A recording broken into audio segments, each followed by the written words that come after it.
ఒకానొకప్పుడు ఒక అందమైన పల్లెటూరు ఉండేది. ఊరు చుట్టూ అందమైన చెరువులు, కొబ్బరి చెట్లు, తాటి చెట్లు, మామిడి చెట్లు, పచ్చటి పొలాలు. ప్రతి ఇంటి ముందు వేప చెట్టు, ఇళ్లలో కాగితపు పూల చెట్లు, మందార చెట్లు, టమాటో. ఇంటి ముందు అరుగుల మీద కూర్చుని కల్మషం లేని మాటలు మాట్లాడుకుంటూ ఉండే అమ్మలు, అక్కలు. ఇల్లు ఎదురు బొదురుగా ఉండటం, అవతలి ఇంటి ఇల్లాలు యువతలి ఇంటి ఇల్లాలతో మంచి చెడులు మాట్లాడుకుంటూ ఉండేవారు. ఎవరు ఎవరికేమీ కాకపోయినా అందరూ సొంత వాళ్లలాగా బాబాయ్ అని, మామయ్య అని, అన్నయ్య అని ఇలా ఆప్యాయంగా ప్రేమగా పలకరించుకుంటూ జీవితం పల్లెటూరిదే అన్నట్లు పిలుచుకునేవారు.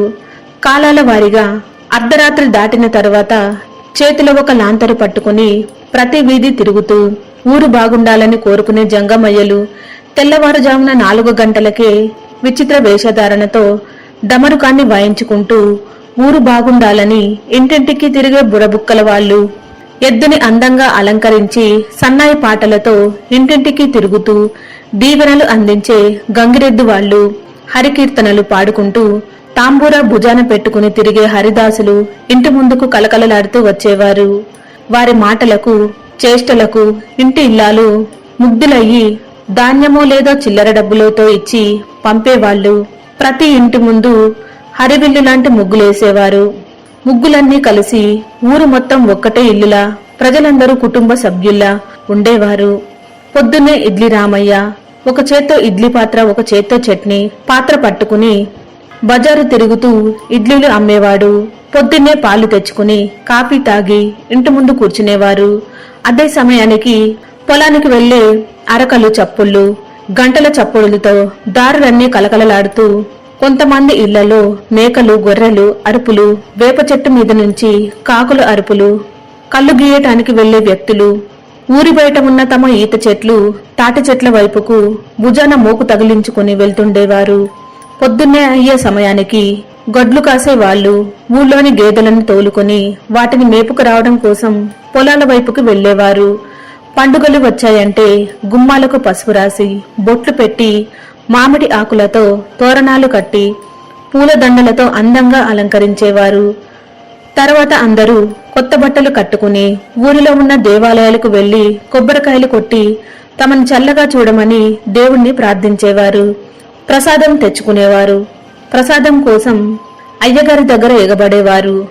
గుడి ముందు కుర్రకారు, మధ్య వయస్కులు, వయసుతో సంబంధం లేకుండా చిత్ర విచిత్రమైన ఆటలతో, పందాలతో ఊరంతా ఒక్కటే ఇల్లులా ఉండేది. రోజు సాయంత్రం ఊరిలో ఉన్న టూరింగ్ టాకీస్ లోకి వచ్చిన కొత్త సినిమా గురించి రిక్షాలో పెద్ద మైకు పెట్టుకుని చెప్పేవాళ్లు. పిల్లలందరూ రిక్షా వెనుక పరిగెత్తేవారు. సోదర సోదరీమణులకు మీ అభిమాన టూరింగ్ టాకీసులో నేడే చూడండి గొప్ప సాంఘిక సినిమా మీకోసం. చూడండి బాబు, నేడే చూడండి మన ఊరు టూరింగ్ టాకీసులో. తప్పక చూడండి. నేల టిక్కెట్ పావలా, బెంచి టిక్కెట్ ముప్పావలా, కుర్చీ టిక్కెట్ ₹1.5. నేడే చూడండి బాబు, మంచి తరుణం మించినా దొరకదు. మన ఊరి టూరింగ్ టాకీసులో గొప్ప సినిమా. మధ్యాహ్నం సమయాల్లో యువకులంతా కాగితాలన్నీ గుండ్రంగా చుట్టి ఒకరి మీద ఒకరు విసురుకుంటూ ఆడే గమ్మత్తైన పిచ్చి బంతి, ఇంకా చింత చెట్టు కొమ్మలకు 2 తాళ్లతో ఉయ్యాలలు కట్టి వాటి మీద పోటీపడి ఉయ్యాలలు ఊగుతుంటారు. చుట్టూ చేరే జనం వాళ్ళని ఉత్సాహపరుస్తారు. కొబ్బరికాయల పందాలు, పోటీలో పాల్గొనే యువకులు కొబ్బరికాయలను పైకి విసిరేస్తారు. అది పైనుంచి కింద పడగానే మళ్లీ పైకి విసిరేస్తారు. అలా ఎవరు తక్కువసార్లు విసిరితే పగులుతుందో వాళ్ళు గెలిచినట్టు అన్నమాట. అమ్మాయిలు వీరి వీరి గుమ్మడి పండు అంటూ వీరి వీరి గుమ్మడి పండు ఆట, రంగుల రాట్నం ఆట ఆడేవారు. అసలు స్వర్గం అంటే పల్లెటూరే అన్నట్టుగా ఉండేది. పల్లె గురించి ఎంత చెప్పినా తక్కువే. రఘు, ఇందాకటి నుంచి చూస్తున్నా ఏదో లోకంలో ఉన్నట్టున్నావు. ఏమిటి కదా? ఎవరైనా అమ్మాయి ప్రేమలో పడ్డావా? లేదండి, నాకు మా ఊరు గుర్తొచ్చింది. మా పల్లెటూరులో నేను గడిపిన మధుర క్షణాలు, మా ఊరి వాళ్ళు, నా స్నేహితులు, నేను ఆడుకున్న ఆటలు, పండగలు, పచ్చటి ప్రకృతి అంతా కళ్ళ ముందు మెదిలింది. సార్, నేను మా ఊరికి వెళ్ళక ఇప్పటికీ 10 ఏళ్ళయింది. నాకు మా ఊరు చూడాలని ఉంది. ఒక 4 రోజులు సెలవు ఇప్పించండి. ఓ, మీది పల్లెటూరా? అవునయ్యా, పల్లెటూరు అంటే స్వర్గసీమయ్యా. అక్కడ నివసించడం అంటే ఎన్నో జన్మల పుణ్యం చేసుకుంటే గాని అది సాధ్యపడదు. నాకు ఆ అదృష్టం లేదయ్యా. నేను పట్నంలోనే పుట్టాను, పట్నంలోనే పెరిగాను.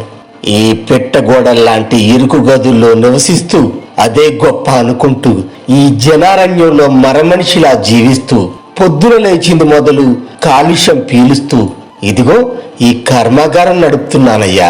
కనీసం సూర్యోదయం కళ్ళారా చూడటానికి కూడా నోచుకోలేదు. ఇదిగో ఈ కంప్యూటర్లు అనబడే డబ్బాల్లో సూర్యోదయాన్ని చూస్తూ తృప్తి పడుతున్నానయ్యా. చూడు, ఎటు చూసినా ఎత్తైన భవనాలు, ఈ ఇరుకుల్లోనే జీవితం. నాకు పల్లెటూరు అంటే చాలా ఇష్టం. వెళ్ళు రఘు, 4 రోజులేం కర్మ, 4 రోజులు పల్లెటూరు స్వర్గసీమలో ఆనందంగా గడిపిరావయ్యా. నీ జీతం ఏమాత్రం తగ్గించను. వెళ్ళు రఘు, ఈ రోజే వెళ్ళు. నీ పని వేరే వాళ్ళకి అప్పచెప్తాలే. రఘు పుట్టింది ఒక అందమైన పల్లెటూరులో. తన చిన్నప్పటి బాల్యం అంటే అతడికి ఎంతో మక్కువ. కొంచెం పెద్దవాడయ్యే సమయంలో దురదృష్టవశాత్తు తల్లిదండ్రులు చనిపోవడంతో బతుకు తెరువు కోసం ఉన్న ఒక జత బట్టలు తీసుకుని పట్టణానికి వచ్చాడు. పని కోసం తిరగని ఎక్కని మెట్టు లేదు, తిరగని చోటు లేదు. అదృష్టవశాత్తు పట్నంలో పెద్ద బట్టల దుకాణం యజమాని రంగనాథం రఘులో కష్టపడే మనస్తత్వం గమనించి తనకు పెద్ద పని ఇచ్చాడు. అక్కడ చేరిన కొద్ది రోజులకే తన పని నచ్చి జీతం పెంచాడు, బాధ్యత పెంచాడు. రంగనాథానికి ఎన్నో నగరాల్లో పెద్ద పెద్ద దుకాణాలు ఉన్నాయి. రఘుకి అన్నిటినీ పర్యవేక్షించే బాధ్యత అప్పజెప్పాడు. అలా అన్ని నగరాలు తిరుగుతూ ఉండగానే 10 ఏళ్లు గడిచిపోయాయి. అయితే రఘుకి తన ఊరంటే ఎంతో ప్రేమ. ఎలాగైనా కన్నతల్లి లాంటి తన ఊరికి వెళ్లాలని యజమానిని సెలవులు అడిగాడు. యజమాని ఊరు వెళ్లటానికి అనుమతించడంతో ఆనందంగా తన అద్దె గదికి వచ్చి బట్టలు సర్దుకుని బస్సు ప్రాంగణం వచ్చాడు. కొంతసేపటికి తన ఊరు వెళ్లే బస్సు వచ్చింది. ఆనందంగా ఎక్కి కూర్చున్నాడు. మళ్లీ తన ఊరు జ్ఞాపకాల్లోకి వెళ్లిపోయాడు. బస్సు దిగిన దగ్గర నుంచి ఇంటికి వచ్చే వరకు ప్రతి ఇంటిలో వాళ్ళు ఎంతో ఆప్యాయంగా పలకరించేవాళ్ళు. రాముకు తన ఊరంటే ఎంతో ప్రేమ.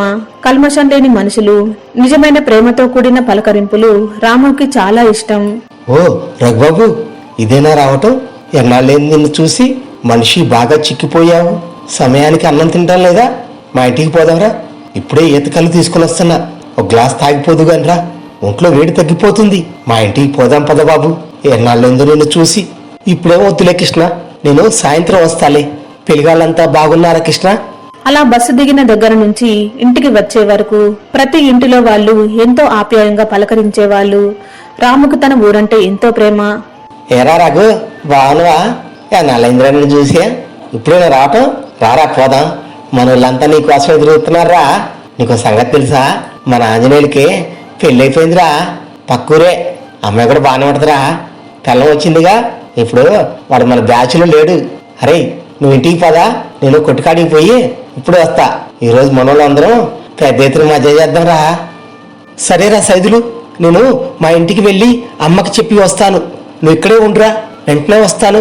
అమ్మ నేను కాలువ కట్ట వరకు వెళ్ళి వస్తానే, మళ్ళీ త్వరగా వస్తాలే. వచ్చేసరికి చేపల కూర పులుసు వండి సిద్ధంగా ఉంచు. చానాళ్ళయింది నీ చేతి వంట తిని. అలా రఘు ఎప్పుడు పట్నం నుంచి వచ్చినా మిత్రులకు ఎలా తెలిసేదో ఏమో గాని రాము నిద్ర నుంచి లేవకముందే మిత్రులందరూ తయారుగా ఉండేవారు. చిట్టెమ్మక్కయ్య, రఘుబాబు ఇప్పుడే వచ్చాడు. మళ్ళీ ఎక్కడికో పోతున్నాడు. కొట్టు దగ్గరకు పంపిస్తున్నావా అక్కయ్య? కొట్టుకాడికి కాదు సక్కుబాయి, కాలువ కట్ట దగ్గరికి వెళ్తున్నాడు. దారిలో వాడి స్నేహితులు కలిసుంటారు. చూసావా సక్కుబాయి, నా బిడ్డ ఇన్నాళ్ళకి వచ్చాడో లేదో. కాళ్ళు కడుక్కోకముందే మాయదారోళ్ళ కన్ను పడినే పడింది. వాళ్ళ ఏ సాయంత్రానికి వస్తాడో ఏమో. అరే సైదులు, నువ్వెన్నైనా చెప్పు, మన ఊరు ఉన్నంత అందంగా ఇంకే ఊరు ఉండదురా. చూడు, నాకైతే మన ఊరు స్వర్గసీమరా. పట్నంలో ఉంటాననే గాని నా మనసంతా ప్రతిక్షణం మన ఊరు చుట్టే తిరుగుతుందిరా. అసలు మన ఊళ్ళోనే ఉద్యోగం దొరికితే బాగుండు. ఎంచక్క ఊళ్ళోనే అందరం కలిసి ఉండవచ్చు. అసలు ఆ పట్నంలో ఏమీ లేదురా. ఏదో బతుకు తెరువుకు 4 డబ్బులు వస్తాయి అంతేరా. ఒక ఆనందం లేదు, పాడు లేదు. మనుషులంతా ఎవరి లోకంలో వాళ్ళు ఉంటారు. అంతా మనుషుల్లాగా. పక్క ఇంట్లో ప్రాణాలు పోతున్నా ఎవరు పట్టించుకోర్రా.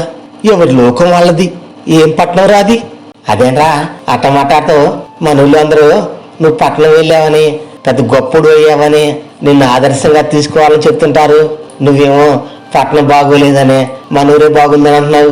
ఏం రాని కానీ పిచ్చి పట్టిందా? ఆయన నువ్వు చెప్పిన దాంట్లో తప్పేం లేదురా. నీకు మన ఊరి మీద ఉన్న ప్రేమ కొద్దీ మాట్లాడుతున్నావు అంతేరా. అరే సైదులు, ఇంకా మన వాళ్ళు రాలేదేమిరా? ఇంతకీ కారం, మసాలా, నూనె ఎవరు తీసుకొస్తున్నారు? పైన మబ్బులు చూసావా? వర్షం ఎప్పుడైనా రావచ్చు. తొందరగా తిని వెళ్ళిపోదాంరా. ఇంటి దగ్గర మా అమ్మ ఎదురు చూస్తుందిరా. కారం సీనుగారు తీసుకొస్తాండ్రా. మసాలా నూనె భద్రం తీసుకొస్తాడు. ముందు మీరు వెళ్ళండి, వెంటనే మేము వస్తామని చెప్పారా. ఇంకా రాలేదేందబ్బా. అరే రఘు, నువ్వు కోడి చూసుకుంటుండు, నేను ఇప్పుడే ఊళ్ళోకి పోయి వాళ్ళు ఎక్కడున్నారో తీసుకుని వస్తా. ఓ బాబు, ఏంటా ముద్దురుద్రా? లేలే, మీ పల్లెటూరు వచ్చిందయా? దిగు దిగు. ఓ డ్రైవర్, కొద్దిసేపు బస్ ఆపు. ఈ అబ్బాయి ఇంకా దిగలేదు. దిగు దిగు. రఘు బస్సు దిగాడు. అది తన ఊరు కాదు. మరెక్కడున్నాడు? తన చుట్టూ చూశాడు. రోడ్డు చాలా పెద్దగా తారుతో వేసి ఉంది. పెద్ద పెద్ద హోటళ్లు ఉన్నాయి. కూల్ డ్రింక్ షాపులు పట్నంలో ఉన్నట్టు ఉంది. ఇంకో పక్క మందు షాపు దగ్గర జనాలు మందు కోసం బారులు నిలబడి ఉన్నారు. ఇంకొంతమంది తూలుతూ తిరుగుతూ ఉన్నారు.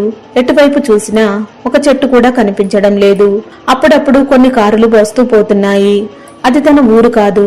ఎందుకైనా మంచిదని అక్కడున్న ఒక వ్యక్తిని అడిగాడు. ఏమండి, ఇది పల్లెటూరేనా? నేను పల్లెటూరు పోవాలి. ఇది మా ఊరేనా, లేక నేనేమైనా పట్టణానికి వచ్చానా? చూస్తే ఏదో వింత ప్రపంచంలో ఉన్నట్టు ఉంది. ఎవరైనా పిచ్చోళ్ళలాగున్నావు. ఇదేనా పల్లెటూరు? మా ఊరు వచ్చి మమ్మల్ని అడుగుతున్నావు. ఇంతకే ఊరినిదే? అవునా, ఇక్కడ వెంకయ్య లచ్చమ్మ గారి ఇల్లు ఎక్కడండి? ఇంతకు ముందు ఇక్కడే ఉండాలి కదా. అవును, అక్కడ తంగేడు చెట్లు పెద్ద తోటలా ఉండేది, ఇప్పుడు కనపడటం లేదే. ఓ వెంకయ్య గారి ఇల్లా? అట ముందు పోయా ఎడం పక్క తిరుగు.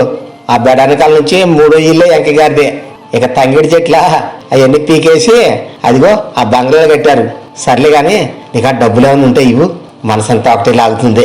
ఒక దమ్ వేసుకుని వస్తా. అలా అతడిని అడిగి నడుచుకుంటూ వెళ్తున్నాడు. ఎటు చూసినా ఒక్క మనిషి కూడా కనిపించడం లేదు. మట్టి రోడ్డు తీసి సిమెంట్ రోడ్డు వేశారు. అటు ఇటు ఇళ్లలో నీళ్లు పోవడానికి కాలువలు తీశారు. వాటి నిండా మురికి పేరుకుని దోమలు పైకి వస్తున్నాయి. దుర్వాసన వస్తుంది. అన్ని అంతస్తులు భవనాలు ఉన్నాయి. ఇంటి ముందు ఒక్కళ్ళు లేరు. ఒక్క నాగలి ఎద్దులు కనిపించడం లేదు. ఒక్క రైతు కూడా కనిపించడం లేదు. ఇళ్ల ముందు ముగ్గులు కూడా లేవు. రఘుకి పూర్తిగా అర్థమైంది, అది తన ఊరు కాదు. తన ఊరు ఎంత అందంగా ఉంటుంది, ఎంత హాయిగా ఉంటుంది. తనని ఒక్కళ్ళు కూడా పట్టించుకోవడం లేదు. ఎవరి పని వాళ్ళు ఆందోళనతో, అభద్రతా భావంతో చేస్తున్నారు. రఘు మనస్సు దిగులుగా అయిపోయింది. ఓ పిల్లగా, చూస్తుంటే అమాయకుల్లా ఉన్నావు. ఎవరి మీదే? అవును కానీ జేబులో డబ్బులు ఉన్నాయా? అట్ట రోడ్డుకి వెళ్ళిపోదాం, వస్తావా? ఏడుకుంటే ఏముంటదా, ఊళ్ళో ఏమి లేదు. అంతా మొత్తం ఆ రోడ్డు కాడే ఉంది. అక్కడ స్వర్గం ఉందా, ఆ ఊళ్ళో ఏమి లేదు, అంత ఖాళీ. దా పోందా, రోడ్డు కాడికి పోందా. ఊళ్ళో వాళ్ళందరూ కూడా ఆ రోడ్డు కాడే ఉన్నారు. అలా ఆ వ్యక్తి తనని పిచ్చోడిలా చూస్తూ వెళ్లిపోయాడు. చూస్తుండగానే సాయంత్రం అయింది. ఒక్కడే ఇంటి ముందు అరుగు మీద కూర్చున్నాడు. ఎటు చూసినా ఒక్కలు కనిపించడం లేదు. ఏదో మనుషులు లేని వింత ప్రాంతంలో ఉన్నట్టు ఉంది. అటు ఇటు చూస్తూ తాను ఒక్కడే బిక్కుబిక్కుమంటూ కూర్చున్నాడు. రోడ్డు పక్కన తీసిన కాలువ నుండి వాసన వస్తుంది. దూరంగా ఎక్కడో పెద్ద పిట్ట అరుస్తుంది. ఎక్కడో మనుషులు లేని ప్రాంతంలో ఉన్నట్టుగా ఉంది. తన ఊరికి ఏమైంది? ఎక్కడ పోయింది? ఎవరు ఎత్తుకెళ్లారు? ఒక్క క్షణం అక్కడ ఉండబుద్ధి కాలేదు. రఘు, ఏమైందయ్యా? వచ్చిన దగ్గర నుంచి అలా దిగులుగా కూర్చున్నావు. అవును, ఇంతకు మీ ఊరు ఎలా ఉంది? అక్కడ నువ్వు చూసిన అద్భుతమైన అందమైన సన్నివేశాలు కొంచెం చెప్పవా? నువ్వు ఎప్పుడు ఊరు నుంచి వస్తావా అని నీ మధురానుభవాలు విని నేను కూడా మురిసిపోదామని చూస్తున్నానయ్యా. రఘు, చెప్పు, ఊరు ఎలా ఉంది?